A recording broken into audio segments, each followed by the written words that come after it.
कि एक उम्र गुजर जाएगी इस काम में लोगों, अरे एक उम्र गुजर जाएगी इस काम में लोगों। नीतीश कुमार जी को समझना ऐरू गैरू की बस की बात नहीं। इसके अंदर खुर्द बुर्द चाहे मुसलमान करे, चाहे मुसलमान के अलावा कोई दूसरा करे, बर्दाश्त मुसलमान नहीं कर सकता है। इससे हमारा मुतासिर होता है हमारा मदरसा, हमारी मस्जिदें, हमारी खानकाहें। इसको कैसे मुसलमान बर्दाश्त कर लेगा? कोई एक सियासत से कोई लेना देना नहीं है, लेकिन आप लोगों ने अगर ये समझ लिया है कि मुसलमान यहाँ का किराएदार है, तो यकीन मानिए कि किराएदार नहीं है, हिस्सादार है। सभी का खून शामिल है यहाँ की मिट्टी में, किसी के बाप का हिंदुस्तान थोड़ी है। बिल जो है सीधे सीधे कानून का वायलेशन करता है, कई प्रोविज़न का वायलेशन करता है। यहाँ के मुसलमान को, बिहार का या पूरे हिंदुस्तान के मुसलमानों को इस बिल मंजूर नहीं है करके देते हैं। आप यकीनन उसकी नुकसानात को समझिए और इस बिल को वापस लीजिए। जिस तरीके से प्रधानमंत्री का भी नारा है कि सबका साथ सबका विकास, विश्वास अब प्रयास, घर घर तिरंगा हर घर तिरंगा। अरे ये शहरे एहतजाज है, खामोश मत रहो, हक भी नहीं मिलेगा तकाजा किए बगैर। और यहाँ का मुसलमान कोई किराएदार नहीं, हिस्सेदार है। पटना के गांधी मैदान में ईद की नमाज अदा की गई, लेकिन इस बार मौका खास था, लेकिन मुद्दे मुसलमानों के हक की थी। ईद की नमाज हुई, मुख्यमंत्री नीतीश कुमार पहुंचे थे, लेकिन आज डिमांड मुख्यमंत्री से की गई। क्या डिमांड की गई? नायडू की तरह नीतीश कुमार को विचार करना चाहिए वो बोर्ड पे। नहीं, पूरी उम्मीद रखिए कि उम्मीद जो मैं खुद इफ्तार पार्टी में मौजूद था, जो मिथन घाट के पीर साहब शमी मुनामी साहब और इमारत शरिया के साबिक सदर मुफ्ती सुहेल साहब, जो ऑल इंडिया मुस्लिम मसला बोर्ड के वो जो रुकन भी है, वो सब मौजूद थे, मैं भी था वहाँ पर।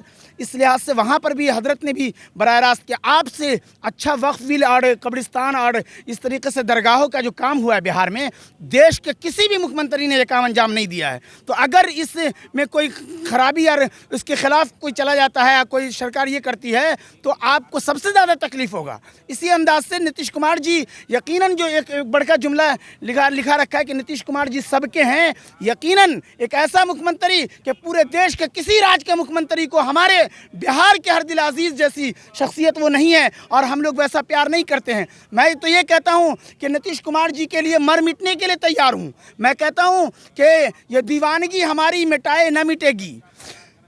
अरे ये कश्ती वो नहीं जिसे तूफान डुबो देगी। और नीतीश कुमार जी के जो आप चुनावी साल भी है, इसलिए यहाँ की जनता देखिए, एक दो धर्म के लोग नहीं, कितने धर्म कितने जात से बधा हुआ मुल्क है और ये राज भी है। तो मुख्यमंत्री जी ने जो काम किया है और मुख्यमंत्री के जो अंदाज है काम करने के, वो मैं एक रुबाई कहना चाहता हूँ मुख्यमंत्री के लिए कि भलाई चाहने वाला हर एक इंसान का, कोई एक धर्म जात नहीं, सब भलाई चाहने वाला हर एक इंसान का जहाँ भी रहता है आली मकाम रहता है, और उसी के गिर्द हुजूम आवाम रहता है, मुआशरा में जो शीरी कलाम रहता है। तो मुख्यमंत्री जी ही से उम्मीद है, क्योंकि वक्फ बिल जो है एक ऐसा बिल है जो देश के संविधान के मौलिक अधिकार और मुस्लिम पर्सनल्ला के खिलाफ है। इसलिए हम तमाम भारत के मुसलमान इसको पूरे का पूरा रिजेक्ट करते हैं और इंडिया ख़ास के केंद्र की सरकार से कहना चाहते हैं कि हमारे ऑल इंडिया मुस्लिम पर्सनल्ला बोर्ड के लेटर पेड के माध्यम से, और वहाँ के जो सदर हैं हज़रत मौलाना खालिद सैफुल्लाह रहमानी है, जो देश है दुनिया के इस वक्त इस्लामी सबसे बड़ा स्कॉलर और धर्म गुरु है, जो भी लिख करके देते हैं, आप यकीनन उसकी नुकसानात को समझिए और इस बिल को वापस लीजिए। जिस तरीके से प्रधानमंत्री का भी नारा है कि सबका साथ सबका विकास, विश्वास अब प्रयास, घर घर तिरंगा हर घर तिरंगा, तो ऐसा प्रधानमंत्री भी हो तो इसकी ज़मीन पर इसकी सही नक्शा तभी समझा जाएगा जब यकीनन उस तरीके का। और हमें उम्मीद है कि मुख्यमंत्री जी ने भी उन्हें अच्छी तरीके से समझाएंगे, तो और नायडू जी भी, दोनों मिल करके यकीनन तो समझा दिया, नीतीश जी समझने को तैयार। नीतीश कुमार जी से भी पूरी उम्मीद रखिए, क्योंकि नीतीश कुमार जी से अच्छा कोई मुख्यमंत्री देश का किसी राज्य का है ही नहीं है। इसलिए मैं उस मुख्यमंत्री के लिए, और आपने भी जुमला सुन रखा होगा, देख रखा होगा कि 25 से 30 फिर से नीतीश। तो सही है, नीतीश जी को लाइए, लेकिन ऑफ बोर्ड के मामले पर जब तमाम मुसलमानों ने पटना में धरना दिया, नीतीश जी चुप रहे। नहीं, नीतीश कुमार जी के दावत इफ्तार में खुद जो बड़े स्कॉलर, बड़े मौलाना, मुसलमानों ने तो बाइकॉट ही कर दिया था, जेडीयू से जुड़े हुए लोग थे। आप ये बात रखिए कि मैं उसमें मौजूद था, और मैं आपको कह रहा हूँ कि ऑल इंडिया मुस्लिम पर्सनल्ला बोर्ड के लेटर पेड पर इस तरह का कोई हुक्म जारी नहीं था जिन्होंने दिया। नहीं, कोई नहीं। आप बताइए कि मुस्लिम जो डिमांड कर रहे हैं, जो मुसलमान देश भर के मुसलमान डिमांड कर रहे हैं, जो गर्दनी बाग में लोग धरना दे रहे थे, क्या वो जायज नहीं थे? नहीं वो सब जायज़ है, बिल्कुल सब आवाज़ है। खुद मुख्यमंत्री के सामने बात रखी गई इफ्तार के बदले, लेकिन किसी को भी ऐसे आज भी रखा गया, बहुत लोगों ने आज भी आवाज दी। बिल्कुल बिल्कुल, और गांधी मैदान से भी आवाज़ गई है। तो ये उम्मीद रखिए कि मुख्यमंत्री जी इसमें आगे बढ़ेंगे और सोच विचार करेंगे। और आप ये नहीं कह सकते, मैं कह रहा हूँ कि all India Muslim personal law board के लेटर पेड पर ऐसा कुछ नहीं था और न रहेगा। जिन लोगों ने तंजीम में किया तो 75,000 तो तंजीम होती है। इस वक्त all India Muslim personal law board की आवाज़ पर हम मर मिटने के लिए तैयार हैं। क्यों? उसका सियासत से कोई लेना देना नहीं है all India Muslim personal board का। वरना जितनी तंजीमें हैं अंदर से या ऊपर से कुछ ना कुछ उनका शर रहता है, लेकिन all India Muslim personal board के साथ ये हैं जिसमें सियासत से कोई लेना देना नहीं। मुस्लिम पर्सनल लॉ में कुछ भी दखल अंदाजी, बता तो रहा हूँ कि all India Muslim personal law board ही ज़बरदस्त बाप दादा की हैसियत रखते हैं। ये सब एकदम छोड़ा है, ये इन्होंने अपने लेटर पेड पर उनका नाम लिख करके आज गलती उन्होंने कर दी है। लेकिन बहरहाल मुस्लिम पर्सनल बोर्ड का ऐसा स्टेट, हाँ काली पट्टी वगैरह सब जो है हम उसी के लिए डिमांड किया। डिमांड ये है कि ये बिल जो है मुस्लिम पर्सनल लॉ के ख़िलाफ़ है, इसलिए हम लोग इस बिल के पूरे का पूरा रिजेक्ट करते हैं और मुख्यमंत्री नीतीश कुमार जी से उम्मीद रखते हैं कि केंद्र की सरकार से इसमें दखलंदाजी दे करके इसको वापस लेने के लिए कहे। अपने अंदाज में आप तो बड़े शायरी अंदाज। बिल्कुल बिल्कुल, मैं ये कहना ये चाह रहा हूँ कि ये शहर एहतजाज है, खामोश मत रहो। अरे ये शहर एहतजाज है, खामोश मत रहो। हक भी नहीं मिलेगा तकाजा किए बगैर। और यहाँ का मुसलमान कोई किराएदार नहीं, हिस्सेदार है। इसलिए जुल्म के आवानों से कह दो अब बेदार हैं हम, ताबेदार नहीं हिस्सादार हैं हम। इसलिए यकीनन केंद्र की सरकार को और राज्य की सरकार को इसको इसमें देखनी चाहिए। और आज मोहब्बत के पैगाम में 2-3 शेर ज़रूर ले जाइए, ख़ास करके इस बच्चे का एक शेर कि सबसे मिलो किसी से ना नफरत किया करो, सबसे मिलो किसी से ना नफरत किया करो, इंसान हो इंसान की खिदमत किया करो। नीतीश कुमार जिंदाबाद। ये दुनिया इस नफरतों की आखिरी स्टेज पे है, ये दुनिया इस नफरतों की आखिरी स्टेज पर है। इलाज इसका मोहब्बत के सिवा कुछ भी नहीं है। देखा बिल्कुल।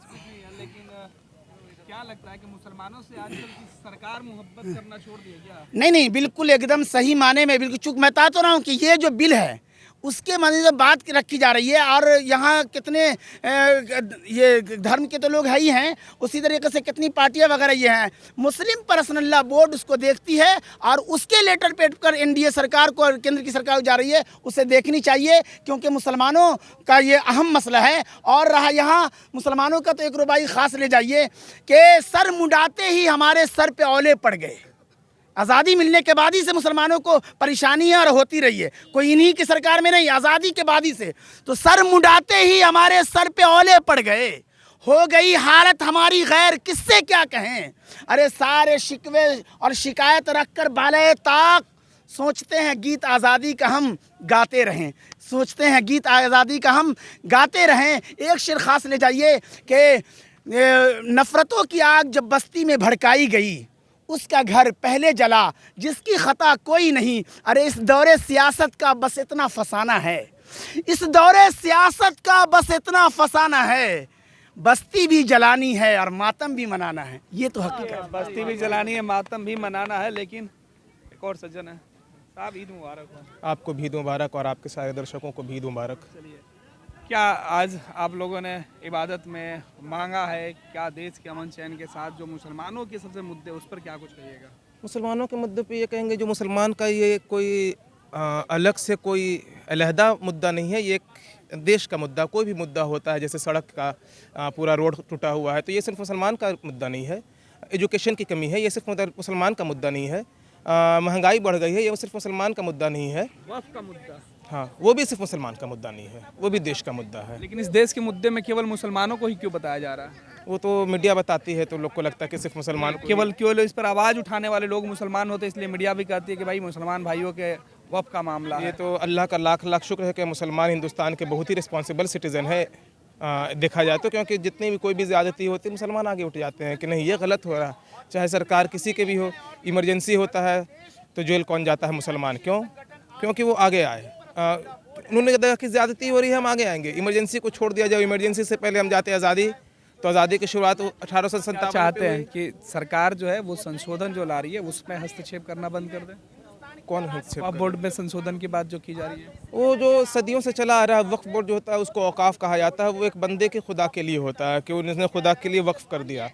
अगर उसमें किसी चीज़ की कमी नहीं और 60 साल तक सिंस एक रिलीजियस मैटर है तो जब धार्मिक हिंदी में कहा जाए तो धार्मिक नेता नॉट उलेमा जिसे कहा जाए जो कि धार्मिक गुरु हुए, जब उनका एक समूह जब इस चीज़ के अगेंस्ट नहीं है, वो इस वक्फ बोर्ड में कोई खामी नहीं देख रहा था, तो अचानक से इसमें कोई संशोधन करने की कोई ज़रूरत नहीं थी जिससे कि देश में तनाव का माहौल पैदा हो।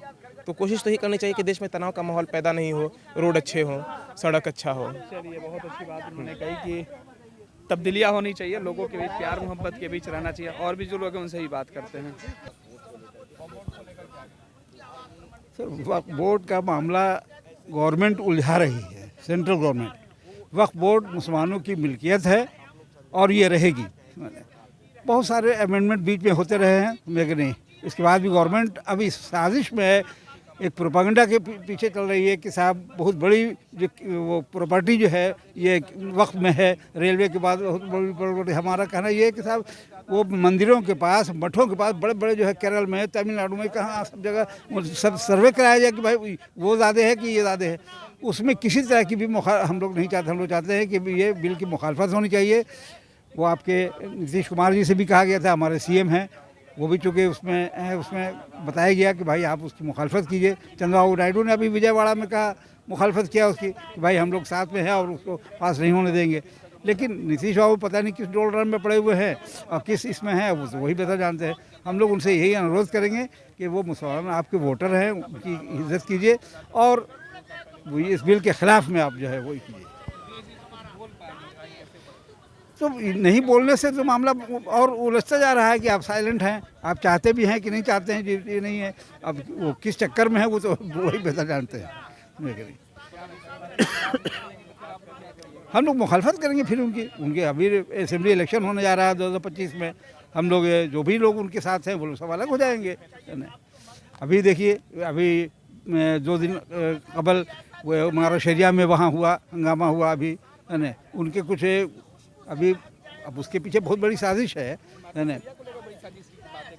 उसमें भी साजिश इसलिए कि 2 ही दिन के बाद अभी जो धरना हुआ और प्रोटेस्ट हुआ और उसके बाद फ़ौरन जो है सो आपने वहाँ सैकड़ों फोर्स लेकर के वो लोग चले गए। कुछ लोग जो उनके हमनवा हैं वो लोग चाहते हैं कि साहब जो हमारे इस पर हो, तो उसका उन्होंने किया है। हम उसकी मजम्मत करते हैं पूरे तौर पर। हाँ, वो बांटने, मुसलमानों को बांटने के लिए कुछ लोग हैं, हर जगह ऐसे लोग होते हैं तो उसकी मुखालफत की जा रही है। बड़ी तादाद में मुसलमान वहाँ जमा हो गए, फोर्स आप लेके चले गए और किया। और सब लोग समझ रहे हैं, ऐसे बनाइए, लोग बेवकूफ़ नहीं है, लोग जान रहे हैं कि किसने किया है, कैसे कराया है। नमाज जनाजे की नमाज पढ़े जाना कितना। देखिए, शमाइल नबी साहब साबिक वज़ीर थे, डॉक्टर जगन्नाथ मिश्रा जी के मंत्रिमंडल में वो स्वास्थ्य मंत्री थे और एक समाज सेवी थे। और आज जो उनकी जनाजे की नमाज़ पढ़ाई गई इसीलिए कि सब लोग ज़्यादा से ज़्यादा लोग उसमें शामिल हो सके और उनको मग़फ़रत कर सके। ईद की नमाज और जनाजे की नमाज के बाद ईद मुबारक। बहुत ईद मुबारक। तो ऐसा है कि ये 30 दिन जो लोग रोज़ा रखते हैं उसके बाद ईद आती है, तो वो इसीलिए है कि तमाम जो 30 दिनों की जो इबादत है उसका लोगों तक उसको पहुंचाने की कोशिश की जाती है। और हमें खुशी है कि ईद के मौके पर हमारे सभी धर्म के लोग ईद की बधाई देते हैं।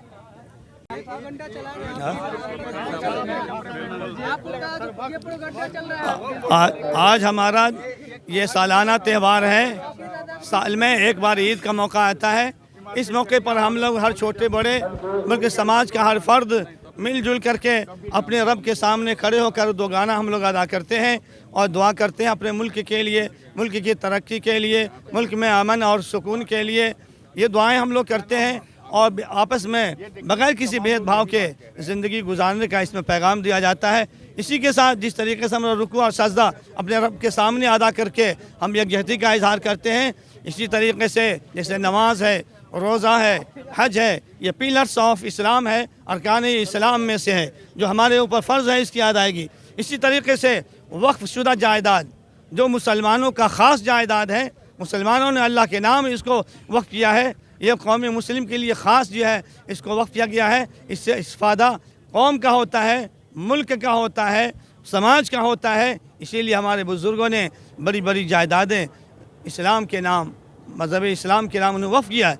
ये ख़ास तौर से कौम मुस्लिम का हक़ है, इसके ऊपर किसी तरह के कोई मुदाखलत इसके अंदर खुर्द बुर्द चाहे मुसलमान करे, चाहे मुसलमान के अलावा कोई दूसरा करे, बर्दाश्त मुसलमान नहीं कर सकता है।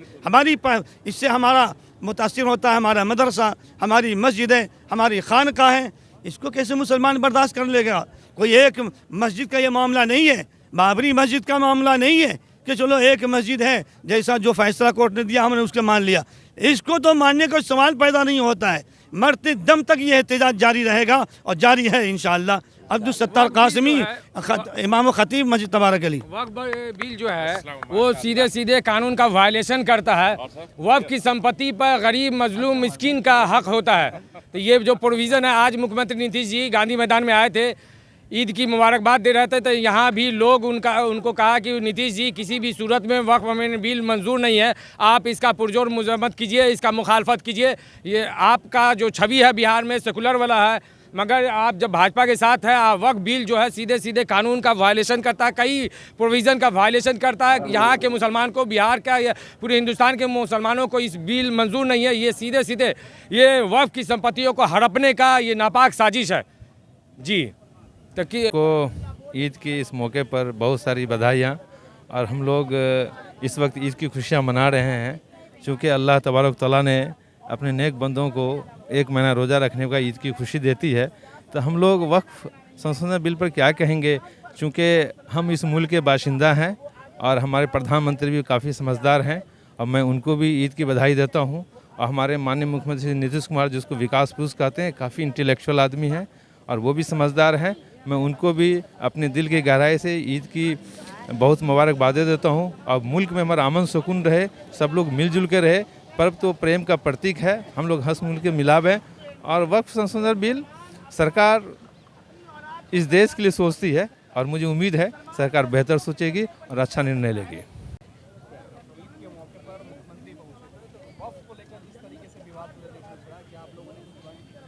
देखिए, मुख्यमंत्री जी को ऊपर वाला सद्बुद्धि दे तो शायद वो आज ही ऐलान कर दें कि हम समर्थन करेंगे।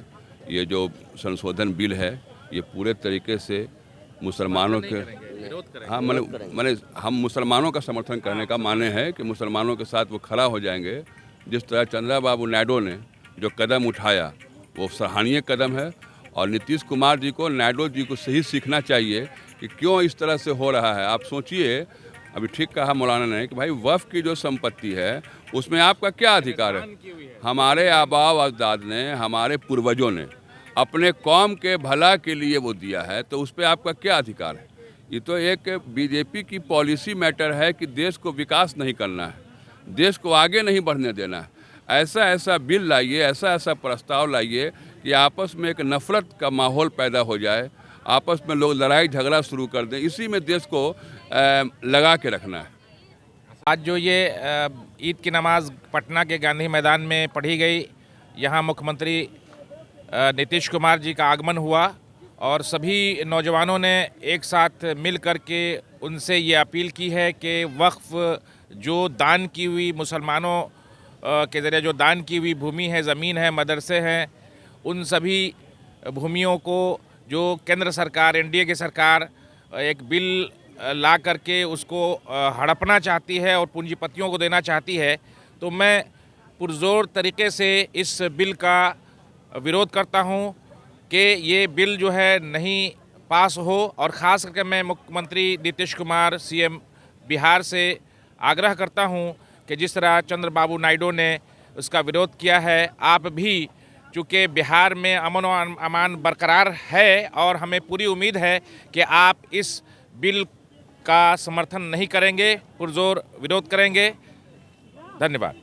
मैं ये कहना चाहता हूँ कि यकीन मानिए कि ऐसे तो सारे भारत की हर तंजीम कर रही है, उनको रिक्वेस्ट कर रही है। ख़ुद इफ्तार पार्टी में हज़रत मौलाना शमी मुनामी साहब जो बिहार के बड़े आलिम, बड़े अल्लाह वाले हैं और मिथन घाट से तशरीफ़ रखते हैं और ख़ुद वहाँ पर इमारत शरिया के पूर्व मुफ्ती सुहेल साहब मौजूद थे और वो all India Muslim personal board के रुकन भी हैं और मैं ख़ुद भी मौजूद था। वहाँ पर रिक्वेस्ट किया गया और इतना ही नहीं बल्कि मुख्यमंत्री को इस अंदाज में कि पूरे भारत के कोई भी मुख्यमंत्री ने अपने राज्यों में ये खानकाहों और दरगाहों और कब्रिस्तान के ताल्लुक़ से काम नहीं किया है जो हमारे बिहार के हरदिल अजीज़ मुख्यमंत्री नीतीश कुमार ने जितना काम किया है। तो पूरा उम्मीद रखिए कि नीतीश कुमार जी यकीन आगे बढ़ेंगे, क्योंकि नीतीश कुमार जी एक ऐसी हस्ती है कि मैं एक शेर के माध्यम से कहता हूँ कि एक उम्र गुजर जाएगी इस काम में लोगों, अरे एक उम्र गुजर जाएगी इस काम में लोगों। नीतीश कुमार जी को समझना ऐरू गैरू की बस की बात नहीं। मैं आपके माध्यम से ये कहना चाहता हूँ कि 1995 के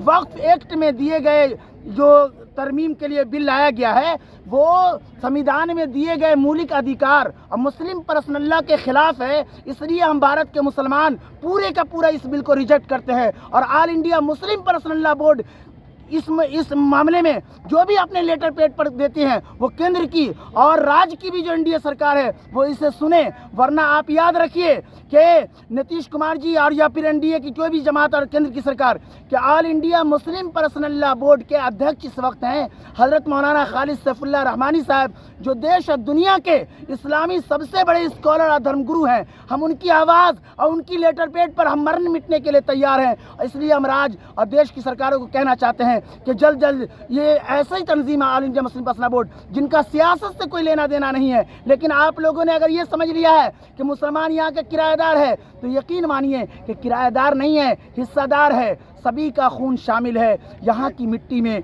किसी के बाप का हिंदुस्तान थोड़ी है। तो यकीनन ये हिंदुस्तान गंगा जमनी तहजीब है और ये शहर एहतजाज है, खामोश मत रहो। ये शहर एहतजाज है, खामोश मत रहो। हक भी नहीं मिलेगा तकाजा किए बगैर। और मैं आपके माध्यम से कहना चाहता हूँ कि मुसलमान जब से आज़ादी मिली है तभी से मुसलमानों का ये बुरा हाल है। किसी ने कहा था कि इस देश में बरसों से परेशान हैं हम लोग, इस देश में बरसों से परेशान हैं हम लोग, बस जुर्म है इतना कि मुसलमान हैं हम लोग। अरे सर मुड़ाते ही हमारे सर पे औले पड़ गए, सर मुड़ाते ही हमारे सर पे औले पड़ गए। हो गई हालत हमारी गैर, किससे क्या कहें। सारे शिकवे और शिकायत रखकर बालाए ताक सोचते हैं गीत आज़ादी का हम गाते रहे। आपके माध्यम से मैं लेकिन काला उठा के कहूँगा कि दाद दीजिए कि हम जी रहे हैं वहाँ, अरे दाद दीजिए कि हम जी रहे हैं वहाँ। है मुहाफिज जहाँ कातिलों की तरह, हम अपने इस मुख्यमंत्री को खुद नहीं छोड़ेंगे और पूरी यहाँ के हर जात हर धर्म के वो हर दिल अजीज़ है। इसलिए मैं कह रहा हूँ कि इस बिल के ताल्लुक से केंद्र की सरकार हो या राज्य की, all India Muslim personal law board का सियासत से कोई लेना देना नहीं है। वरना जितनी तंजीम है अक्सर में छुप करके या ऊपर से है, लेकिन मुस्लिम पर्सनल बोर्ड के यहाँ तक मैं ये कह रहा हूँ कि मुस्लिम पर्सनल लॉ बोर्ड अपने लेटर पेड पर ये लिख करके भी नहीं दे सकते कभी कि ओवैसी साहब को वोट दीजिए या ना दीजिए, क्योंकि उनका इससे कोई किसको कौन दे रहा है उसको इससे कोई मतलब नहीं है। मुस्लिम पर्सनल लॉ यानी इस्लाम पर कोई आँच आएगा तो मुस्लिम पर्सनल लॉ बोर्ड आगे बढ़ेगा और उसकी आवाज़ पर भारत के मुसलमान मर मिटने के लिए तैयार रहेंगे। पनोरमा ग्रुप, जो सोचता है वो करता है, आपके अपने सपनों का आशियाना। ये लो मुंह मीठा करो, आज मैंने अपना जॉब छोड़ दिया, अब हम पूर्णिया वापस जाएंगे। जॉब छोड़ दिया है? मतलब ये घर कैसे चलेगा, हम करेंगे क्या और माँ बाबूजी क्या बोलेंगे? इसलिए मैं एक और मिठाई का डब्बा लाया, अपने बिजनेस के लिए लोन अप्रूव हो गया। अरे लोन अप्रूव हो गया वो तो ठीक है, लेकिन पूर्णिया में हम रहेंगे कहाँ? अपना घर भी तो नहीं है वहाँ। इसलिए तो एक और मिठाई का डब्बा अलग से लाया हूँ। हमने पूर्णिया में घर ले लिया है, पूर्णिया के ई होम्स पैनोरमा में। पूर्णिया में पैनोरमा ग्रुप लेकर आए हैं ई होम्स पैनोरमा। बड़ा घर, आलीशान जिंदगी और अत्याधुनिक सुविधाओं के संग। अरे अब क्यों मुंह मीठा करवा रही हो? क्योंकि हम घर वापसी जो कर रहे हैं। घर वापसी की खुशी पूर्णिया में ई होम्स पैनोरमा के संग। E homes panorama, luxurious lifestyle redefined.